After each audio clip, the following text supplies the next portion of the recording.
Burnout on the job, in the family. Let's address burnout, the causes for it, how to avoid it, how to overcome burnout. Frequently, it's a matter of not knowing your purpose, what things are all about. Listen to this podcast to discuss and learn how burnout can occur with Sarah and how she overcame. Hi there, and thank you for joining us on the Overcomers Overcoming podcast. We feature those who are in the process of overcoming or have overcome any type of life encounter, life obstacle that at the time seemed to be almost insurmountable. With this podcast, we have three objectives in mind. Our first objective is we want you to know with a confident resolve you are not alone. We want to work with you. We want you to know there are others who are working with you, who want to help you through whatever you are encountering, and together we will get through whatever you're experiencing. Our second objective is there are multiple options for any life encounter you are facing. We want to help you develop a resolve that there are various options and solutions to any life dilemma. Our third objective is to help you with critical thinking skills. If you're encountering something that was possibly a decision you made sometime in the past, and if you had the opportunity for a life redo, you would make a different decision. We want to help you with those critical thinking skills that can help you make an informed decision and not encounter what you're going through at the moment. We are the Cooper Culture, a veteran-owned business. We work with business personnel and families to develop and sustain connected relationship cultures within their families and organizations. That type of organization is one where people feel wanted, appreciated, and genuinely a part of that organization. I'm with my wife and business partner, Marty, who has helped me facilitate this podcast. Today we feature Sarah Rose, who discusses with us burnout. Burnout can occur at home, at work. The emphasis is work. She discusses with us how she experienced burnout in her former workplace, where to a degree she chased the money, but she felt that what was intended to be, she thought would be a real satisfying job, turned out to be a lot of transactional work, which took a lot of energy from her. And by the time she arrived home, she was pretty distraught. But she discusses with us some of the factors that can lead to, but then how to overcome burnout. Marty, what are some takeaways we can gain from Sarah?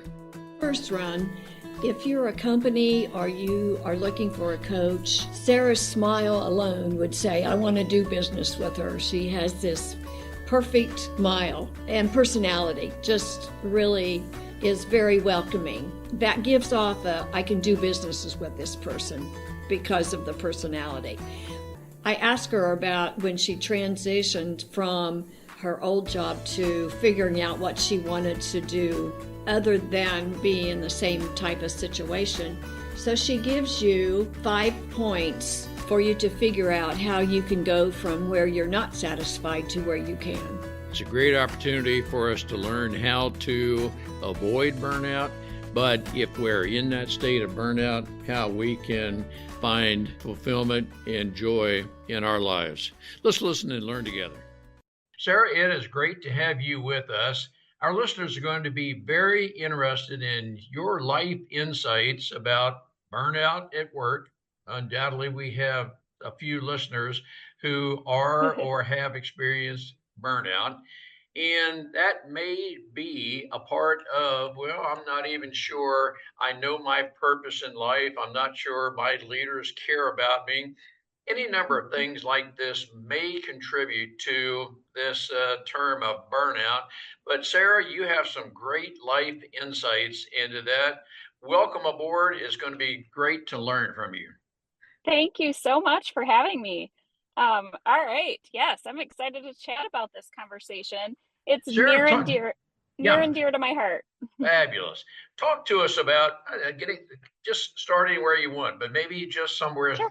start on the topic of burnout. What are some of the causes, and then how can we avoid it or help someone overcome? Sure. So we can start with that. Burnout often looks like um, it can look similar to what some people might describe as depression at home or in other places of their life. So it kind of has a mental health spin to it. But why I bring that up is because burnout can look like us losing interest at work. It can look like us not meeting our deadlines. It can look like um, pulling back or isolating, deciding we don't really care about the conversation or want to invest as much. And it can also there can be physical symptoms of burnout. So there can be more migraines, there can be some health issues, chronic pain. Those kinds of things can be connected because of burnout. It's like they're intertwined. And so there's physiological components of burnout, but there's also the psychological components of burnout, and simply the impact on tasks and completion at work too. So I know this because I went through this process myself. I had a dream career, to be honest. I can share a little bit more about how I found that. But I got to a place in this dream career where it was no longer a dream career. It was exhausting me. So I've been there. It is a very hard place to be, and you oftentimes don't realize you're there because it's a slippery slope into that space. Talk to us about your journey of burnout and um, in the context of care that and Yeah. what you seem to describe, or at least what I discern, you saying, man, I think I've learned I think I have gotten into the dream job, but Mhm. after some period of time this is not what I thought it would be. And if Yeah. I'm describing it wrong, tell us, Sarah, but describe that for us. Yeah, so I agree. I think that I was in a job. I actually had identified a job I wanted, and it was in the higher education realm. And I had said, "Ooh, I want that job. It looks great in terms of the impact I can make. It has great pay, it has great benefits, all those things." And so I literally lined up my education, I lined up my experience so that I could go get that job, and I did. I was making six figures. I had a pension. It was a great job in terms of the impact I was getting to make with students and in the higher education community. And yet there was something that shifted a few years in. To be honest, I can't name the exact moment, right?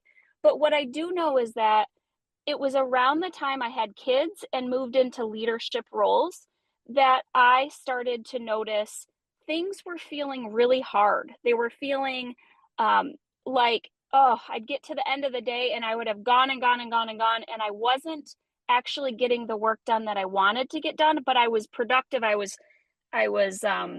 busy all day, right? And I'd get home and I was exhausted. I didn't have the energy for my kids. I didn't have the energy to put into relationship in my marriage. All those things were happening. And yet I was always somebody that was just like, you can do it. Just keep going. Just keep going. Just keep going, right? And I think a lot of women get like this, where especially because I think we're like, we can handle it all. We're putting everybody else's needs ahead of ours. And oftentimes, what happens is we just forget about ourselves in all of that. So that's where I think I was. I noticed that I was just more and more tired and depleted, and it didn't happen overnight. It really was this like slow pattern towards that, but I didn't know I was in that kind of slippery slope towards burnout until I was there. So I really knew I needed more options for my career. But when I looked around, I kept thinking, okay, so if I leave this 50-hour a week job that has great impact, I'm getting a lot of meaning out of this job, right? But if I moved to another job, I was already at the pinnacle of what I could make and the benefits I could get. So I would have been taking a 50% pay cut. I would have been leaving a lot of benefits on the table to move or change employers. And so I just continued to feel more and more stuck. So I realized that there was I began to make some changes, and over time I realized there was kind of five strategies that I think people need to take in order to get out of a situation like this. I didn't know it back then. Most people can't see it back when they're in it, but that's what I realized over the last few years. Let me ask you a top level question, and then I know Marty has a question as well. What Yeah. I'm hearing you say, and tell me if I'm processing it wrong, to a degree, you chased the money. It looked good. Mm-hmm. I'm curious, in Mm-hmm. hindsight, and I'm going to ask you a question with no accusation, but did Sure. you enter a leadership role in hindsight where you felt you were not equipped to do it? You were put in a position and would have been more fulfilling if you had been equipped, trained to do that.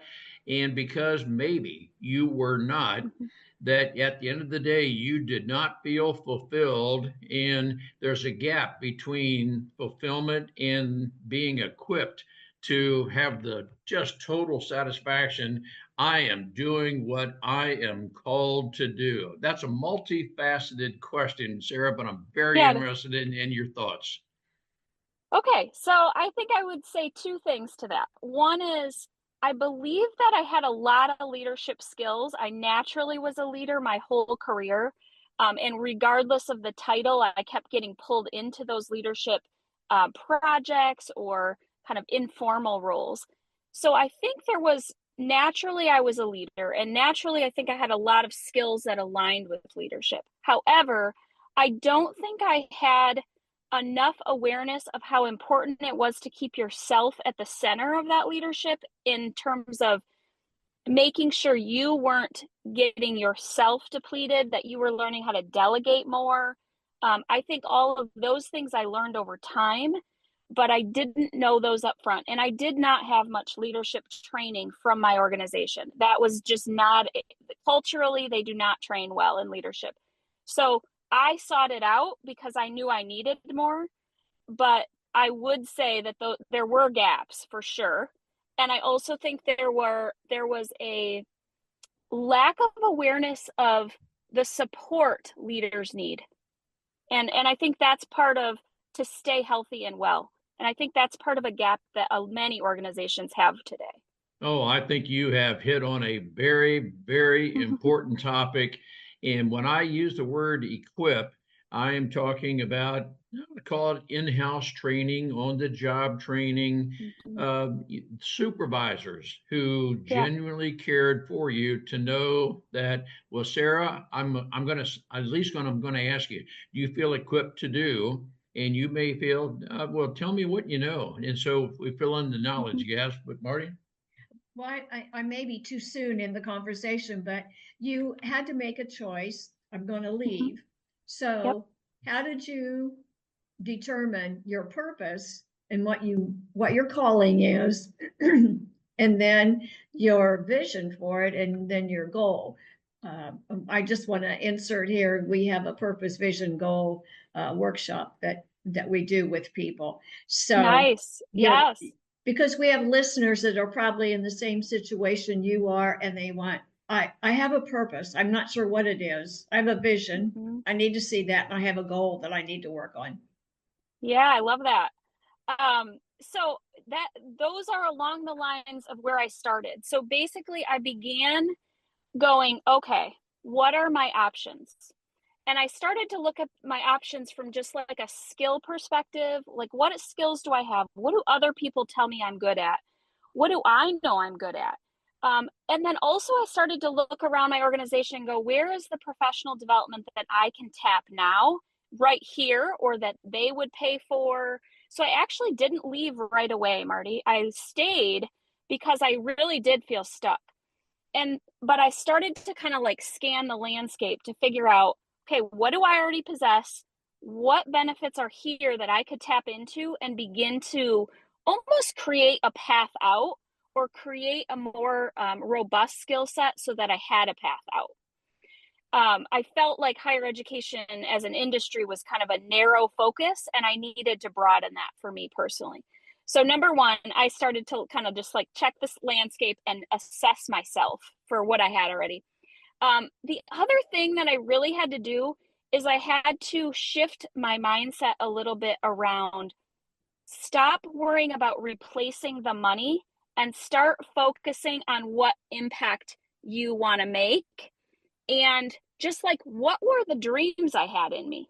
Right. So, kind of like, but it's almost like I couldn't get there until I set the money problem aside. Now, I knew I was going to have to solve that eventually, but it's like I had to shift that over so that I could really go, okay, but what do you want to do? Like, what is your um what do you want to do in the world, right? Like, I really was kind of, you can call it passion, you can call it impact, whatever it is, but I really did have these ideas and thoughts in me that I knew I could do more. I knew I had more potential in my career. But it's like I needed time to download those thoughts because in the busy world of life, you don't get time to really reflect on some of those pieces. So I think those two. And then I would also say, I got my like list of 5 in front of me and I'm trying to partner it with your question. But I think the other thing is that then this connects to, I think, like the values and pieces too, is I started to think about where do I get energy in my work and home, and what is important to me, right? And the values piece is that what is important to me. But I also noticed that when I was doing things that were important to me or doing things in ways that filled me up, I also was like getting energy from those. They were like energy fillers versus depleters. So I'll give you a quick example.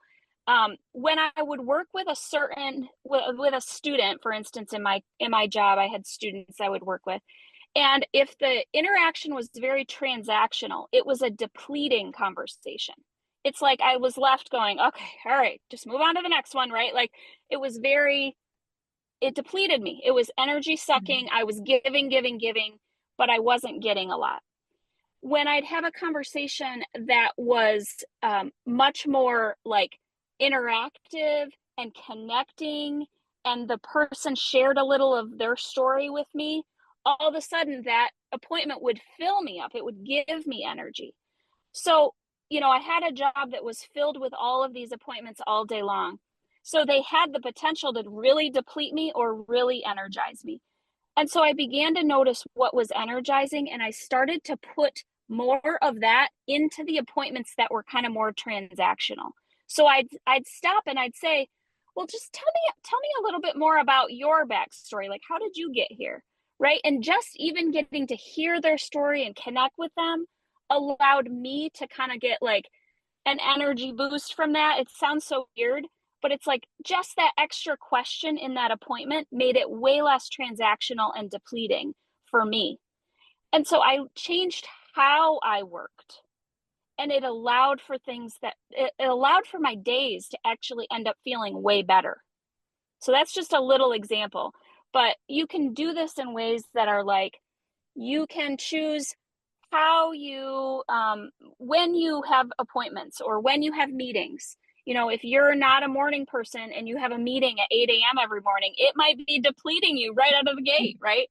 So how can you actually shift that to other times? But I think really knowing our values, I think that's awesome that you guys are teaching that. It helps us know when we're aligned with our values, we tend to get that energy. We tend to feel really good. When people are stepping on our values or the way we're working is stepping on our values, we just get so depleted so quickly. Very, very insightful, Sarah. Several questions come to mind, but we are totally in alignment with you. One question that I really want to get into your 5 points to have our listeners learn about that. Sure. But did you have any problem identifying your strengths? Because there's some listeners who would say, I don't know that I even have strengths. Marty and I are believers, and I suspect you are as well, Sarah. Everybody has strengths. It's just a matter of identifying and highlighting those strengths. When we work within those strengths, we can be, I believe, I'm going to use different terms, transformational rather than transactional. And when you are a part of a person's transformation, oh boy, that is really energizing. It is. Yes. So strengths is, I actually had an opportunity to take the Gallup's Clifton Strengths Assessment a Mm-hmm. long time ago. And that actually was very telling to me. That's one of the pieces I pulled back out when I started to assess what are the skills I have? What are the strengths I have? Let me just kind of reconnect to these things and see if they make sense to me. Do they fit at this stage in my career? And so, one of the things that I started to realize is that for me, my strengths are around relational. They're around thinking ahead, futuristic. They're around strategy. And so I started to go, okay, how can I apply those strengths to actually my career shift is what I started to do even. So number one, I think a strengths assessment like that is super helpful, but I also think we can do it without that. We can do it by simply going, what would somebody else say that I'm good at? We know people have told us things that we're good at our whole lives. Now, we don't always remember those. We love remembering the negative things or the shortcomings that we all have, right? But people have told you what you're good at. Your bosses have, your parents have, your partners have, your kids even have. We have to listen to them and we have to kind of reflect on them, right? But we also know too, like, what if you really were being honest with yourself and allowed yourself permission to kind of brag? What are you good at? Right? I think like prefacing that question with like freedom to brag is honestly really helpful for people. And then I think the other thing is starting to just look around at what you've done helps too. Our experiences give us strengths. That's great insights. Sarah, what are the 5 points that you have taken from your life experiences and I suspect what you are passing forward to others? Already mentioned a couple of them, so I'll just quick do those. But one is number one, assessing those strengths and skills and your own values. What's important to you and what do you already possess?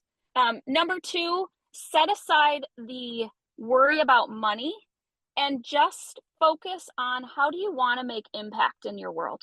What do you dream about? What do you wish you could change or shift? So those two are kind of that reflection space. And then I think the next thing is really starting to do like an energy audit. Where are you getting energy? Where is energy getting taken from you in your everyday life? Do this for home and do this for work. And do this for relationships too, because some relationships give and take. Um, and then the other two that I haven't really mentioned is one is I had to make a conscious decision that I matter to, which sounds kind of funny, but it's like I had to say, you know what? Your needs matter. And in fact, you have needs. And I really literally had to stop and think, wait, what are my needs? At this point in my life, I didn't know. And so just taking stock of number one, committing to I matter to, my needs matter to, and figuring out what are your needs. They might be space and time. They might be freedom to learn. They might be the opportunity to travel or do something new, right? New experience, that kind of thing. But you got to know what your needs are and you have to commit to mattering. And then finally, that you can redefine your lane. So I think of our jobs as lanes. We have job descriptions. Oftentimes, as we are in a role or a job for a long time, our lanes seem to expand, right? Like we get more and more duties as assigned or as not assigned. And what I think is we can reestablish those lanes, we can narrow those back down. Oftentimes, the first part of our careers or even jobs, we tend to want to expand and go, oh, I can help with that. I can do that. But it's really important to redefine your lane and try to narrow that back down to what is it that I need to be doing versus what could I do? What might I do? What should I do? Figure out what you need to do. And that can help narrow that lane and really give you some extra space that I think women don't realize they can take back. Very well said.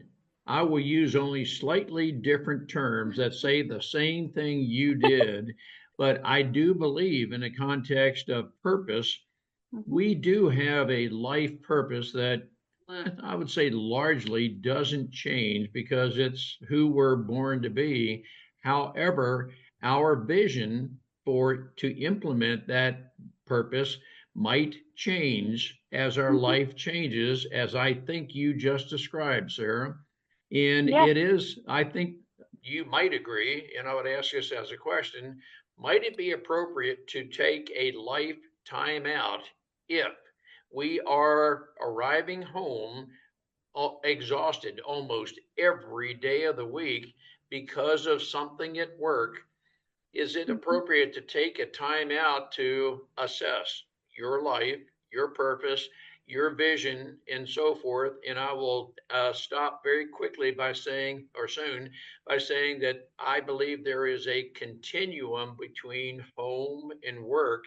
We need to have the harmony between home and work Mhm. because if things aren't going well at home, you'll likely carry that into work in the same type thing. When Yep. things Vice aren't versa. going well at work, we're likely going to bring it home. Sarah, for Mhm. the person who might be experiencing maybe early stages of burnout, meaning I'm exhausted every day I come home.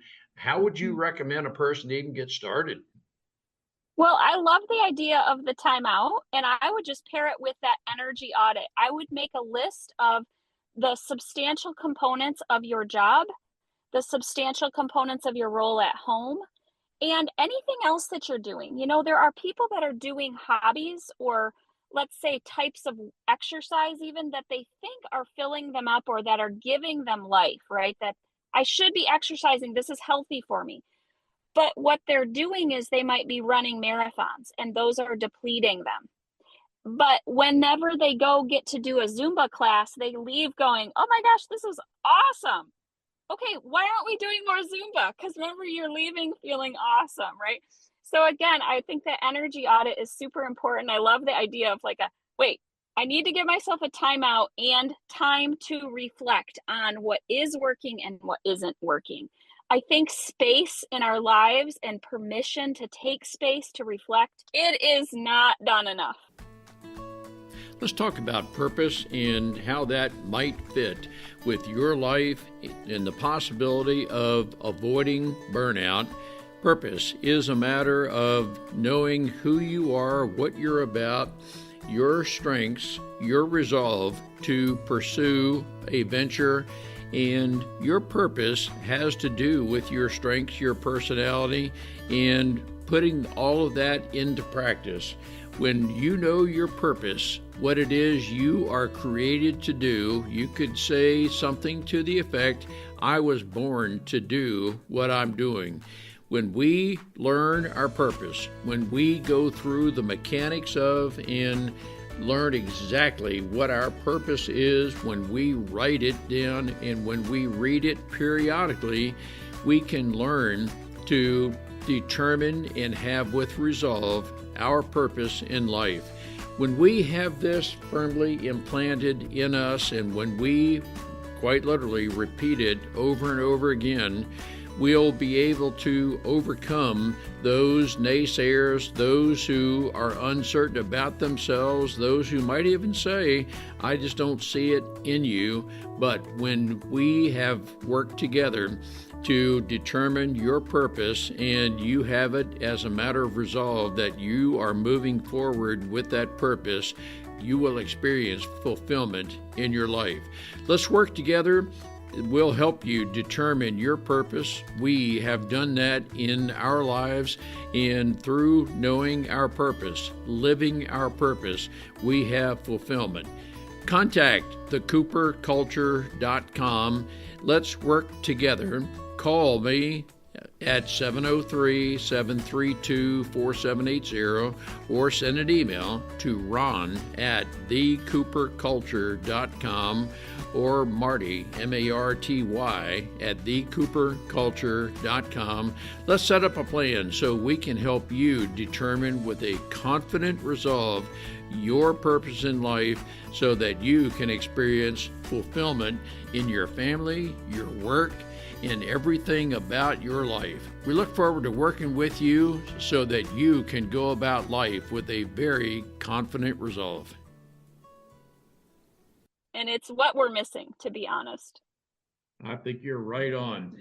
Do you have a coaching business? Are you reaching out to other people to help? And it sounds like your emphasis is for women, but Yep. men may be experiencing something similar to this. But can you Yep. help a lot of different types of people get out Yep. from or maybe even avoid burnout? Yep, I do. I have a coaching business. I do one-on-one coaching. I also do a program called Re-Energize Her that is specifically for women in that kind of 35 to 55 mid-career space that are oftentimes experiencing these things. And then I also work with employers because I don't think employers really realize yet how much they can influence around productivity and retention of employees if they focus on well-being.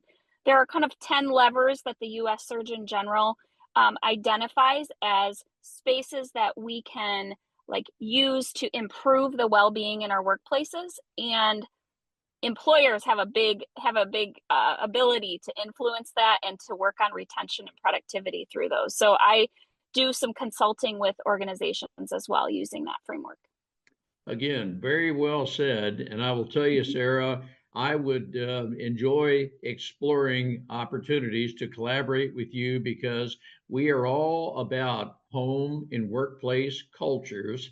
And the term culture is a broad encompassing term, but it is a matter of knowing who you are, what you're good at, and what brings fulfillment in our lives. And when we as leaders in the home, leaders at work, care enough to learn our people, we can create a culture where I can promise you we will attract quality people and we will retain quality people.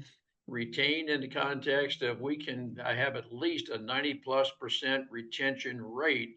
And I know statistically it'll cost a minimum of $65,000 to replace any person in the workplace, from acquisition cost to loss of productivity. And if the culture is such that maybe we have to litigate each other because, Sarah, you quite honestly don't like me, I know that can go into the millions. I'm Yeah. talking very facetiously in the context of litigation, but it is a Yeah. culture at home and at work. And when we are creating a very favorable culture, we can have a lot of life enjoyment. Yes, I totally agree. We are in alignment, Ron. Sarah, it is just great to have you with us. I know there's some number of our listeners who are experiencing burnout or they're in the early stages of burnout, and we want to help them and we want to help the leaders to Yeah. help those in their organization know how to deal with and hopefully even avoid burnout. A lot of this has to do with leadership, that we must know people and what various people are going through. And even from the leadership standpoint, have the courage to reach out and just ask, Sarah, are you doing okay? Because you may not feel comfortable initiating that type of conversation with me. I'm rambling here a little bit, Sarah, but I really appreciate your thought stimulating ideas. Good. Yeah, definitely. People are welcome to catch me on, they can find me on email or sarah@freshrisegroup.com, or they can find me online, freshrisegroup.com. I can also leave a couple tools for you guys if you want to share them with your audience as well. So we will do that, and we will Okay. put all of that in the narrative section of this podcast so that people, even before they listen to the podcast, will know exactly how to contact you and take advantage of your services. Sarah, Great. thank you so much for your life experiences and how you're reaching out to other people. Definitely. Thank you. Thank Have a you. great day. Thank you both. We appreciate having the opportunity to share our and our guests' life experiences with you. The Cooper culture advances organizations to achieve and sustain high retention rates, connected communication, and trust through personality insights and principled leadership. You can contact us at our website, thecooperculture.com, and you can contact us directly at ron@thecooperculture.com or Marty, M-A-R-T-Y, at thecooperculture.com. We work with you to help assess aspects of your culture to advance the environment and people to their best performance. We do that through our staff of certified personal performance coaches, leadership trainers, keynote speakers, and DISC personality behavior experts.